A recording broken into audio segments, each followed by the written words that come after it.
Kita mesti menerima hakikat bahawa yang kita menderhakakan sebenarnya adalah rakyat. Di mana kalau seorang ahli parlimen itu secara tidak langsung, saya melihat Akta Lompat Parti ini dalam pindaan perlembagaan mempunyai dua jenis lompatan. Voluntary jump dengan izin, involuntary jump, iaitu di mana lompat itu dipaksa secara tersirat ataupun tersurat.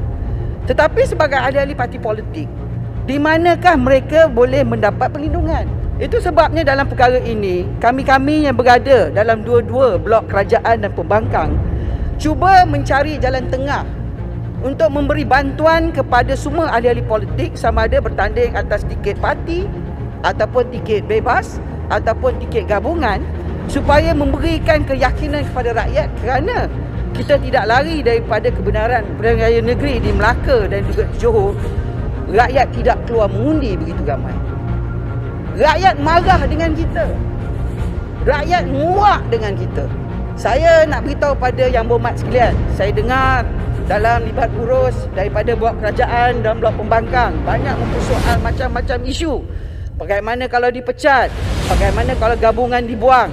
Jawapan saya, ini adalah undang-undang pindaan perlembagaan untuk rakyat, dari rakyat, kerana rakyat.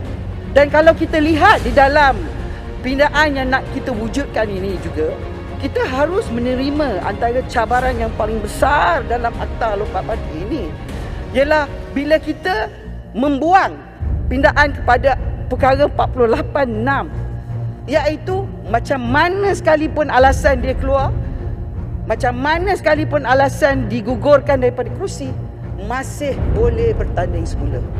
Itu adalah demokrasi. Kita memberi perlindungan.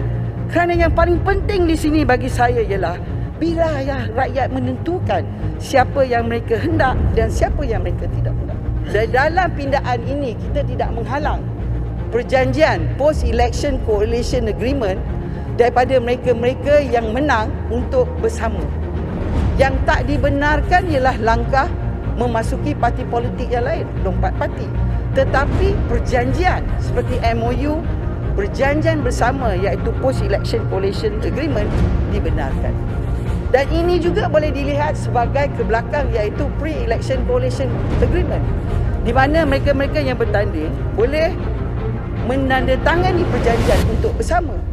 Jadi pindaan ini tidak menghalang, tetapi punca kuasa membenarkan hubungan itu diwujudkan adalah di dalam pindaan kepada perkara 10. Kalau gabungan itu merasakan bahawa fleksibiliti perlu ada, sebelum pilihan raya dia bertanding atas tiket gabungan tersebut. Itu sebab dia merasakan bahawa gabungan itu boleh memberikan dia kemenangan. Kemudian contohnya macam apa yang disebut oleh Pontian, dia masuk di bawah Barisan Nasional, lepas tu dia dah menang, dia lari. Tetapi pelarian dia tu pelarian secara satu blok. Itu yang disebut di dalam jawatankuasa bahawa kalau pergerakan itu adalah blok, itu dilihat sebagai konsep gabungan. Tetapi soalan yang perlu juga kita tanya nanti ialah, adakah gabungan sebut satu parti politik ataupun gabungan sebut hanya satu gabungan? Sebab perjanjian gabungan tu yang sangat penting. Itu sebab saya melangkah balik kepada perkara 10. Sebab perkara 10 di mana mahkamah boleh menilai perjanjian tersebut. Kalau perkara 10 tak dipinda, apa pun perbincangan, apa pun gabungan, apa pun gerakan, bererti kesimpulannya mahkamah boleh tolak. Jadi perjanjian tersebut tidak sah. Saya berbalik, apa pun soalan yang berhormat semua tanya saya, jawapan saya satu saja. Kalau kita bertanding, kita yakinkan rakyat atas diri kita, atas tiket sesemua, undang-undang pindaan hari ini adalah untuk rakyat, bukan untuk parti politik. Tak ada kena-mengena untuk parti politik. Sama ada gabungan ke bukan gabungan ke bebas, ialah ini adalah undang-undang rakyat.